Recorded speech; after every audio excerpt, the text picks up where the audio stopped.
Hello and welcome to Comic Culture.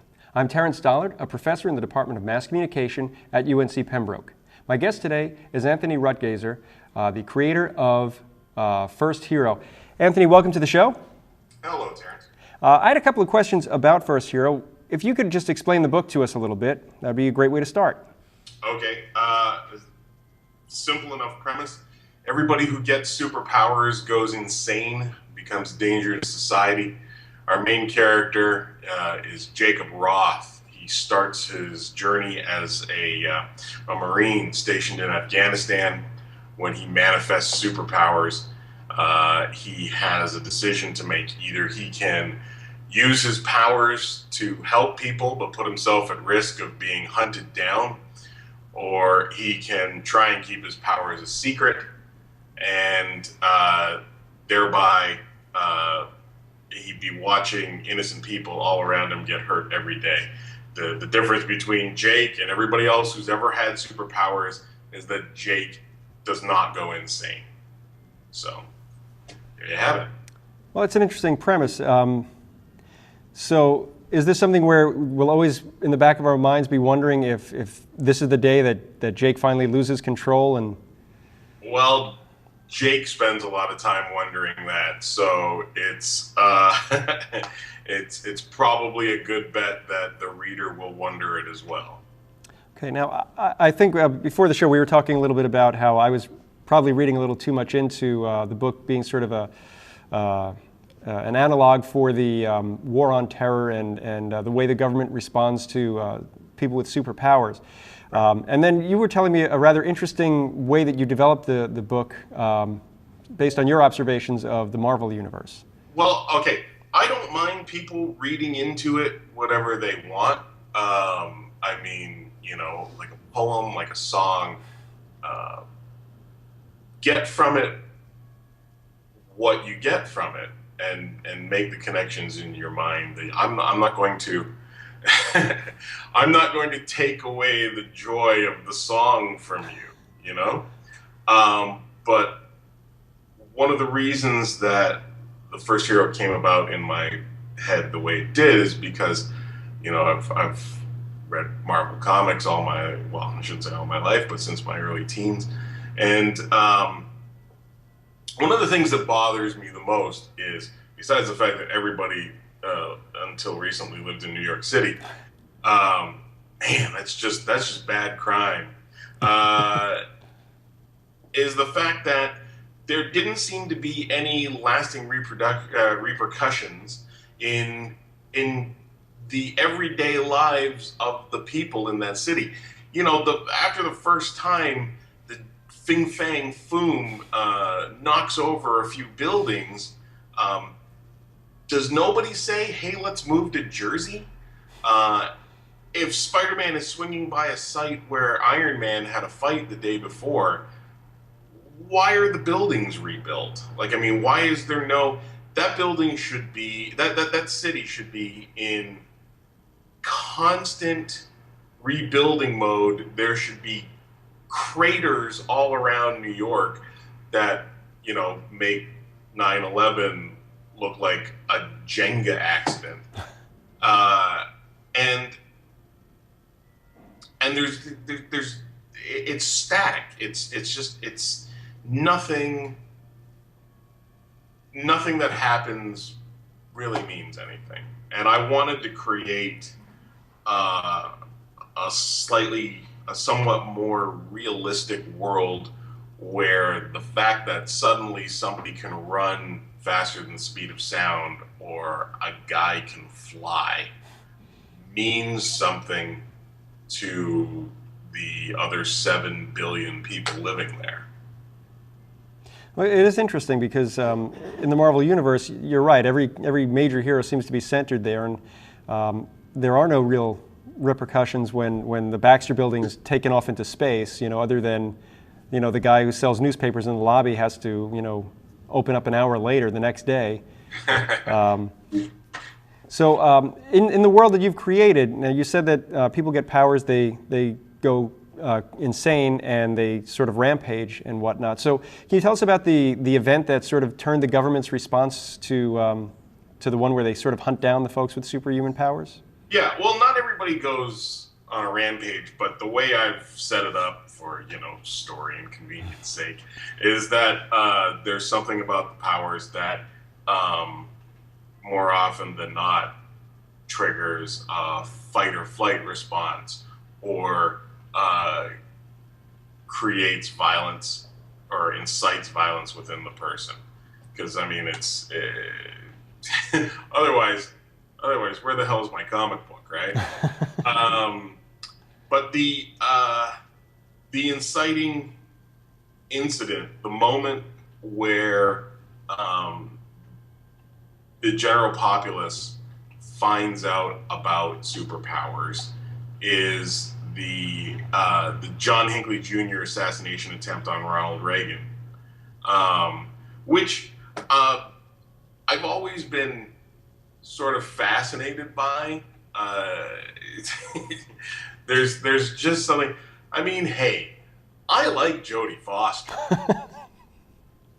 but I don't see myself shooting Stephen Harper because Alanis Morissette won't return my calls.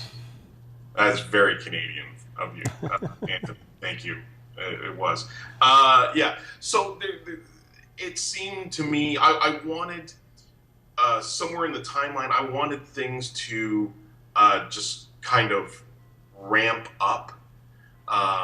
So you get the first one or two superhumans in the comic book. We call them extra humans. The first one or two extra humans who appear. It's something strange. It's an anomaly. Nobody seems to notice. As time goes on, maybe a few more appear. Somebody smart somewhere is going to start putting together the dots, and the last thing you're going to do is announce it to the public if you don't have to. And so I figured for a timeline where we get to a society where there's a military unit that just sweeps in and pacifies things, that somewhere around the early to mid 80s would be a nice place to set to plant the flag. And then, it's a generation and a half of people who grow up under the knowledge, the basic awareness that this is a thing and this is what happens when that thing happens. So somebody gets superpowers, they go crazy, stuff starts falling down, and people in uniforms with large guns come in and clear stuff out. And I need that ingrained in my main character's head so that when he discovers powers, his first reaction isn't, oh, neat. His first reaction is, my life is over. What am I? And right in the middle of that, there's an event that anybody my age knows, and anybody younger than me should really read a book. And that was, the Reagan assassination attempt. So there's no way to keep that a secret. It happens on live TV, basically on live TV. It just seemed like a great, place to stick a pin in the calendar and say, okay, now we'll go off on a path. Interesting. Now, is there something about American pop culture and American history that makes it easier to set a superhero story here? I mean, I know that two guys from Cleveland created the genre, although I think one was from Toronto. Toronto, the artist, I believe. Canada Post has stamps to prove it. I believe it. Why we named the Canadian Comic Book Awards after Joe Shuster. So, well, part of it is basic marketability. It's not always going to be holier than thou creative decisions. Some of these decisions are made for the marketability of a book. And I could easily have set the book in Toronto and had, you know, easy access to reference photos for whoever was going to be drawing for me, and had an intimate knowledge of the city. I thought about setting the book in Pittsburgh because I lived in Pittsburgh for 2 years, and I've got a decent working knowledge of the city, and still have friends there. And but in the end, I decided on Philadelphia. It's not New York. It's a fairly large urban center on the East Coast, so that if something needs to happen in New York, it's there. It's close to, it's close enough to Washington, D.C. It geographically, and for reasons that'll become apparent once we get into the teens of the book. Philadelphia is perfect for my purposes, for my storytelling purposes. But yeah, there was an actual decision being made. I mean, the book could be set anywhere. Mm-hmm. It's, that's the aesthetic choice of whoever is writing. You could create a whole new world. It could be called Dirt City on Planet 3. It doesn't matter. What matters is how you want to connect to your reader, and I want my reader to say, okay, Philadelphia. If I've never been there, I still have knowledge of Philadelphia. Again, grounding in reality, and two, for marketability purposes, Now, you're talking about marketability, so let's talk about, I guess, some of the business end of F1rst Hero. Sure. Now, you created the book, you developed the concept, but you also are the owner of the property. You're publishing through Action Lab, but it's your property, and you're hiring the art team that's putting the book together? Yeah. When I originally came up with the idea, I made one phone call. I called Lee Motor in Pittsburgh, and Lee and I have been friends for over 20 years now. And this was the first thing that I had written in years. In the mid-90s, I had gone to San Diego a few years in a row, 93 through 96. And I was trying to break in as a writer, and I didn't know something from Shinola. Trying to keep the got to be TV friendly here. Yeah. We don't want to swear in front of university students. Oh, heavens no.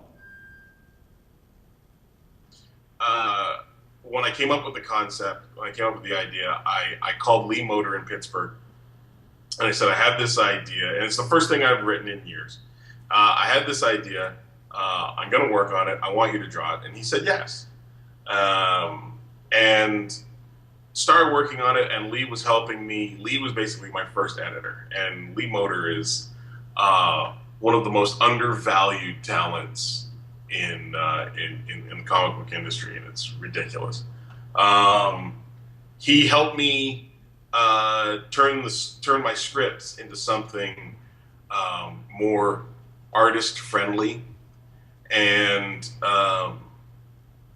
when we were going to get started on actually drawing the book, putting together preview pages to send out to publishers, Lee and writer Ron Mars, got a deal at Image for their book Shinku, which is a fantastic book, and if you haven't read it, you should. Female samurai versus vampires in modern day Tokyo. Throw money at your screen now. So Lee had to drop off F1rst Hero to do Shinku, and I went searching for an artist again. And I went through, I think I posted on digitalwebbing.com on their forums, And I also did a search of DeviantArt. DeviantArt.com is basically um, the Facebook / MySpace. Do you remember MySpace, kids? For artists, you know, you post your creations. And you know, you can get through categories, and I narrowed it down to, you know, comics, traditional media, pages. One of the things, as an aside, one of the things I always like to say to people on DeviantArt is people take the categories really loosely, and it's very annoying for somebody like me who gets a little OCD at times. And I just want you all to know, kids, that your single panel drawing of a My Little Pony character committing a sex act is not a page of sequential art. And I hate you all for doing that. Despise you. So 20,000 images. I was on my iPad, so hence I do this. 20,000 images scrolling later, I had set aside the names of a few artists. At the same time, I got some advice from a couple of people, namely the writer Nathan Edmondson and an artist by the name of Cody Chamberlain, about approaching established artists. And I was basically told, set your sights as high as you want, write a polite letter, and ask them if they'd be interested, because nothing ventured, nothing gained. And it was actually through that process that I found Valentine DeLandro, who had, at that point, was best known for a run on X Factor at Marvel.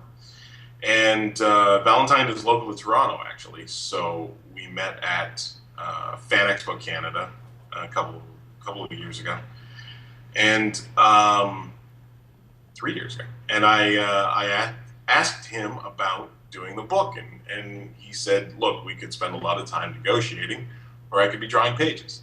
And Valentine put together the 8-page preview that I sent out to publishers, and Action Lab got back to me, and they were interested in publishing the book.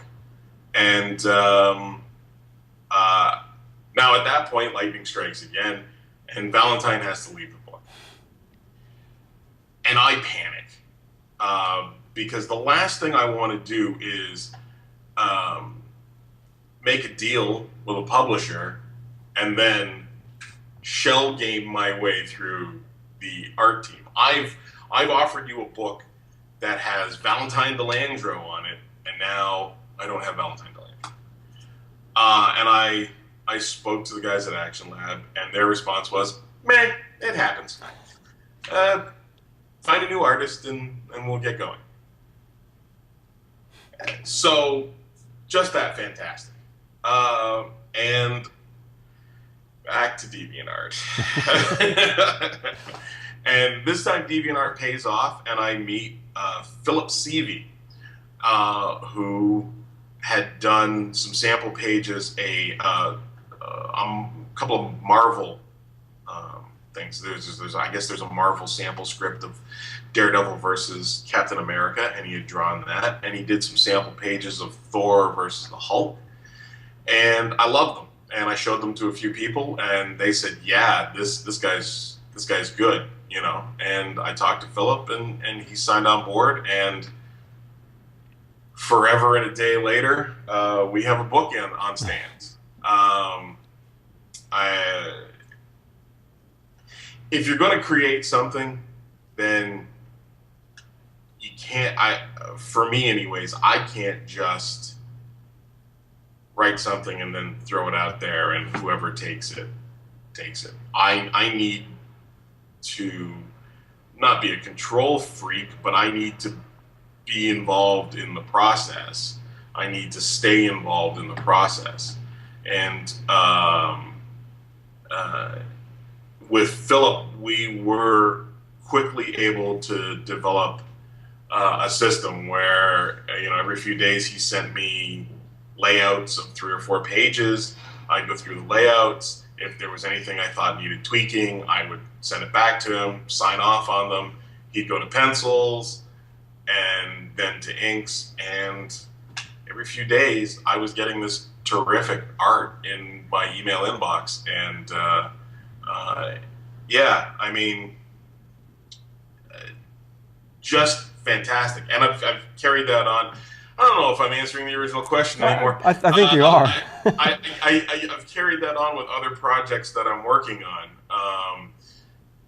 Some of them have been, a couple of them are people that I already knew and said, look, I have this thing, and would you like to work on it together? And some of them have been, a couple of them now have been actually sitting at a table at conventions, and people have come up to do, to show their portfolios, and I've nabbed a couple of people that way. So yeah, I mean, start to finish, this is going to be my product.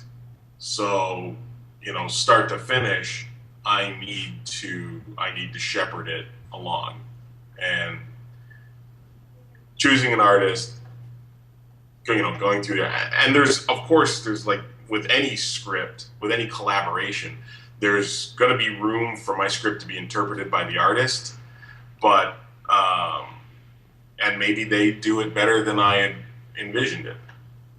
And that's, I've had to make myself open to that. But yeah, it's a start to finish thing.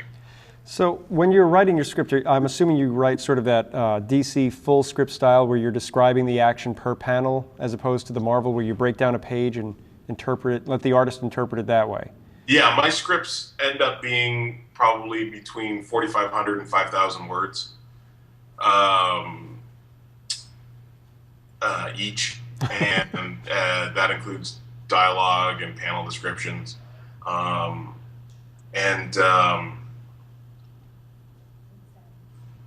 a lot of times people will walk in on me writing, and I'll be sitting there with my eyes closed, and it's because I'm trying to see the scene in my head.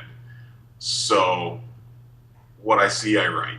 Mm-hmm. And some panel descriptions are as simple as Jake. That's it. Like, the panel description is Jake, period. And some are so ridiculously elaborate that I don't know how Phil's able to put up with me.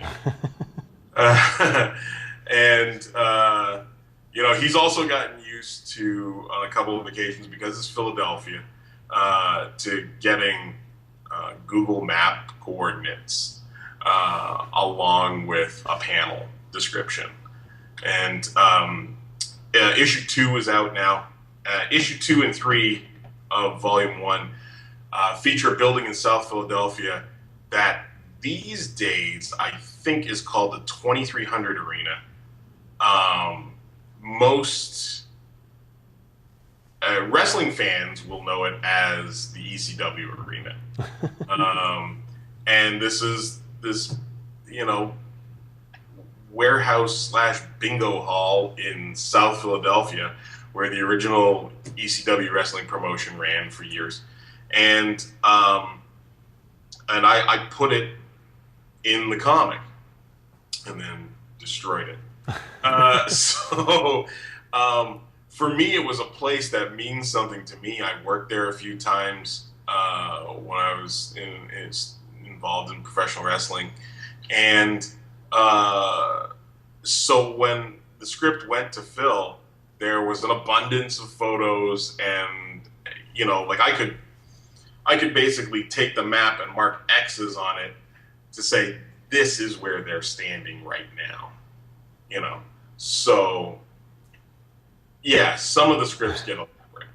Well, we have just, I guess, about 2 minutes or so left, and I wanted to touch on something that you mentioned about going to different conventions and making contacts with people. Yeah. How easy or difficult is it to network with someone when they're sitting at a table? Well, it's as easy or difficult as you are as a person.